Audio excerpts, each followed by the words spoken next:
specifically on catching the drunk driver.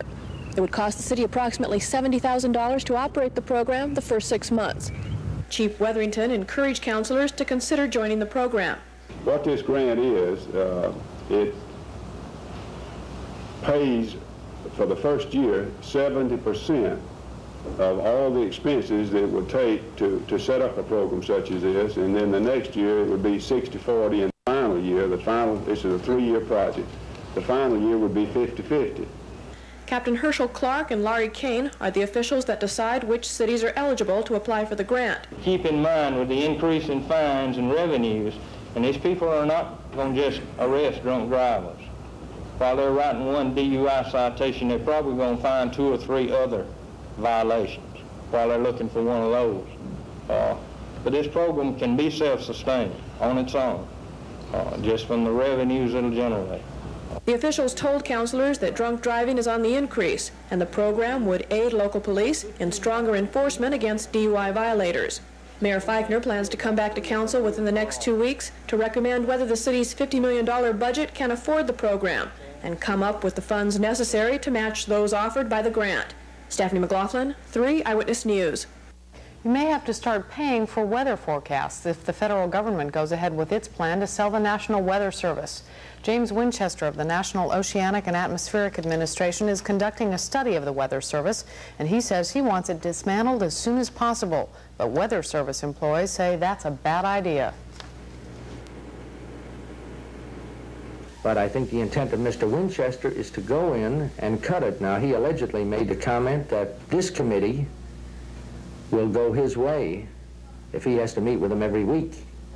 And I think it's quite obvious when you take an active duty naval captain and put him in charge of a civilian charge of a study, it's obvious that the intent is to go the way of the associate director, Mr. Winchester, and apparently that's the way it's going. If the plan succeeds, all National Weather Service offices will be up for sale to private contractors as of May 1st, unless immediate congressional action is taken. Otherwise, the cost of the service will fall on us, the taxpayers, who now pay less than $2 a year. A bad budget. That's what one Georgia senator calls the budget the House of Representatives is now proposing. As Jerry Carnes tells us, that plan could have an effect on Fort Benning. Last week we saw a very peculiar thing happen in the House of Representatives. That was the first initial budget to come out of the House of Representatives, not the United States Senate, but the House, a bad budget. That's Georgia Senator Mac Mattingly's feelings on a defense budget passed recently by the U.S. House of Representatives. A budget he says will not fill the needs of the nation's defense and the needs of Fort Benning. Mattingly was at Fort Benning today for 2 reasons: to defend the president's proposed 10% increase in 1984 defense spending and to tour construction of the post's new reception center. As chairman of the Senate Military Construction Committee, Mattingly's job is to make sure Fort Benning is given money to spend on construction needs, and where money was needed for a facility to process new recruits, it was given. Mattingly is now afraid if the president's defense budget is cut as drastically as the House has recommended, future needs here might not be met. Another need that may not be met is for weapons, particularly those like the Bradley fighting vehicle. Now, Benning has 57 Bradleys for war training and should have 111 by next year. The weapon, however, has been labeled ineffective on the battlefield by its opponents. But Mattingly supports the Bradley and the money being spent on it.